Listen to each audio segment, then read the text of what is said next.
Parmi les outils de bibliothérapie qui m'aident à aller mieux, il y a le magnifique livre d'Henri Gougaud qui s'appelle Le livre des chemins. Ce livre est un recueil de contes, 123 exactement, des contes qui nous aident à aller mieux, qui nous aident à répondre par une pensée analogique ou métaphorique aux questions auxquelles nous n'avons pas de réponse. Alors, je vous livre ce que l'auteur dit dans sa quatrième de couverture.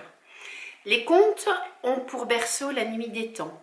Combien de siècles, de pestes, de révolutions, de montagnes et de mers ont-ils traversé avant de nous parvenir? Les contes sont dans l'âme humaine comme dans leur maison. Ils ont vécu assez longtemps dans l'intimité des êtres pour tout savoir de nos soucis, de nos rêves, de nos désirs. Ils savent ce que vous ignorez. Demandez-leur une réponse aux questions qui vous préoccupent et ils vous répondront. Donc c'est une magnifique expérience à faire. Évidemment, ce livre, eh bien, il se lit comme on en a envie. On peut le lire de la première à la dernière page. On peut le lire en laissant faire le hasard, en ouvrant, en choisissant un numéro, puisque en fait ils sont tous numérotés. Donc voilà, on peut choisir un numéro ou on peut répondre à l'invitation de l'auteur avec ces petits signets. Donc il y a plusieurs signets dans le livre, donc on en choisit un qui nous inspire. Et puis avec le signet, eh bien, on tranche dans le vif